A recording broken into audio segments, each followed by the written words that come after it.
singa nga walina ekituufu kye wali osobola okukola n'otakikola.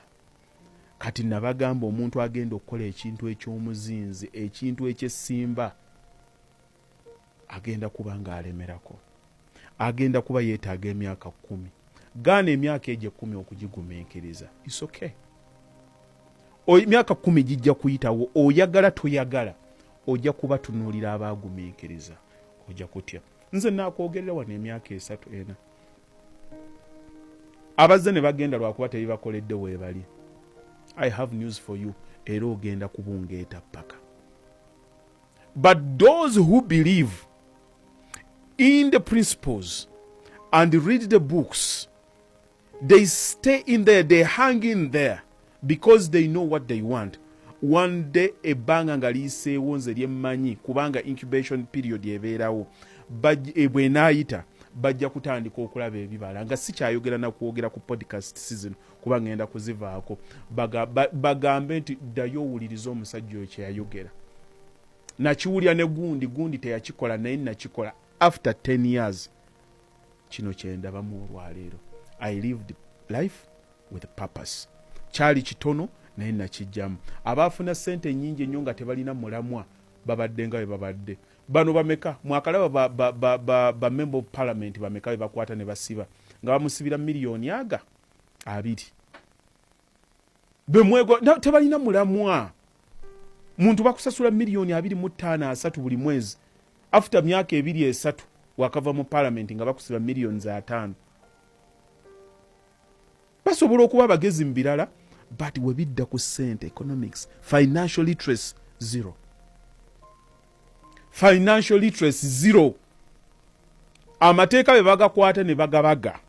We bamala okugabaga baba akayingirayo ne bamuweza emmotoka ne bamuweza okwambala. Bwe baba akamalizo zimuwa nga ne banerenda bali wali nga batudde nga bamujjako ebina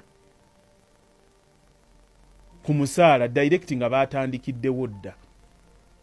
Ne bw'omulaba afumuula wano oluzungu, amakooti bagamwambula avudde mu parliament nga batandika mukuba kabangali. Lwaki? Balira bye bamanyi, but financial literacy is totally different game. Olutalo lwogenda oluyingiramu naye olutegeera.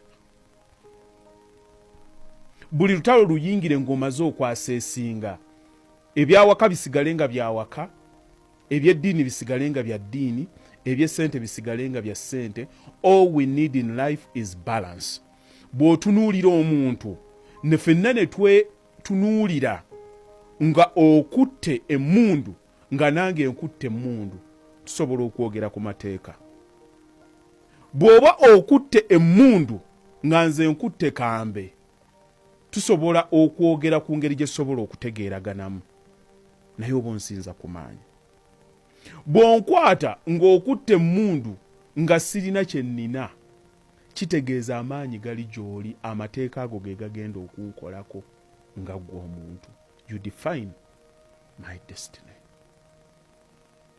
There you can talk about power. Abantu abalina power, amateeka tegabakolako.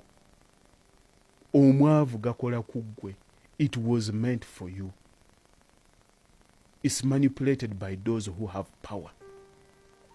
Oba obadde tokimanyi. By those who have the power. Ate bagakola nga era be bagenda n'okugamenya and to use them. Lwanako nnyo obeereko somewhere where osobola okutaapingako okomoka power. Your power can actually be financial. Your power can be connection. Let us live life with purpose.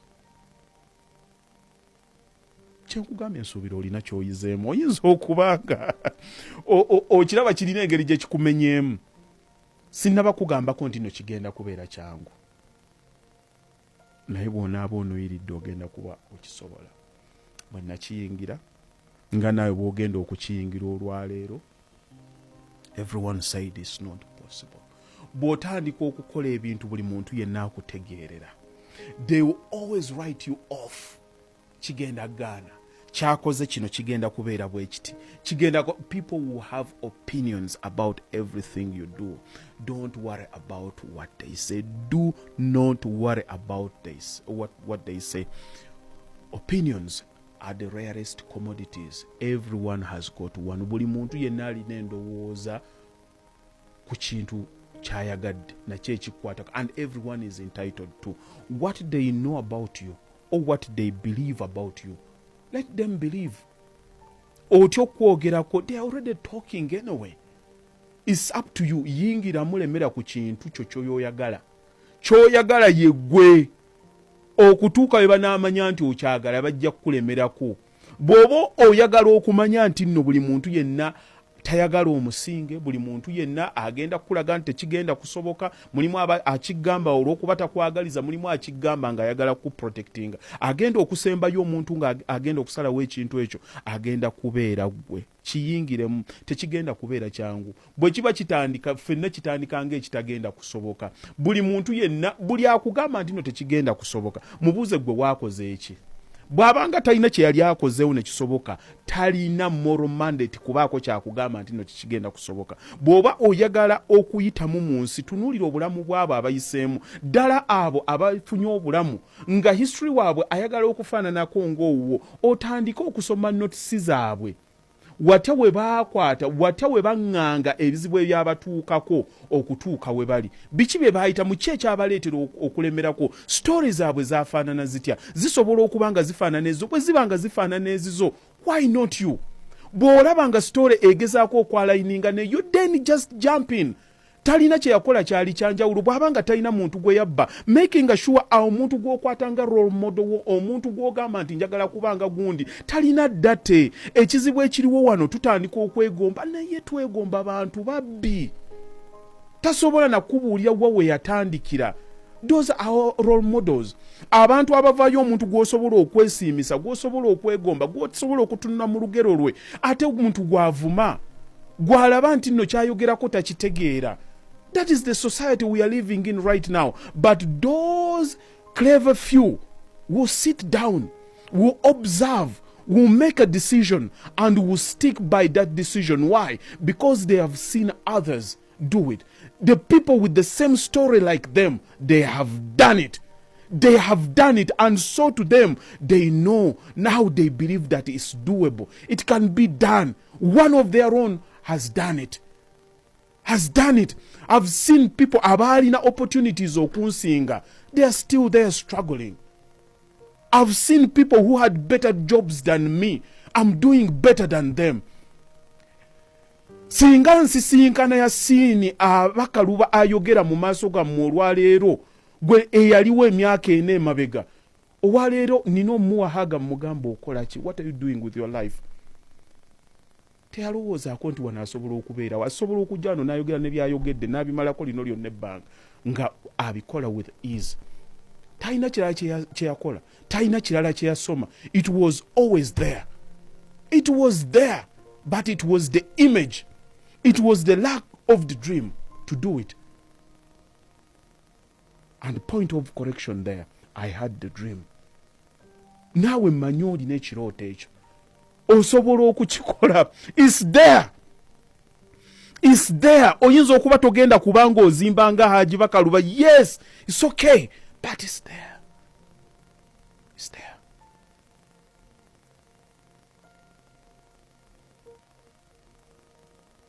It's there. It's not about the family you're coming from. It's not about education. It's not about who you married. It's not about the kids you have. It's not about the circumstances you are experiencing right now. It's the decision you make. It's the decision you make.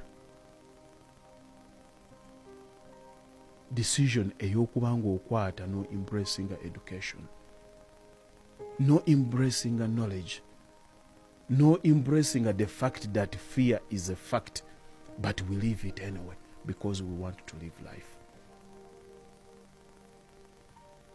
To embrace the fact that it's going to be hard, but others before us have done it, and so we can do it as well. Simple. simple bwe kikugaananga bw'owuliranga nga kiganye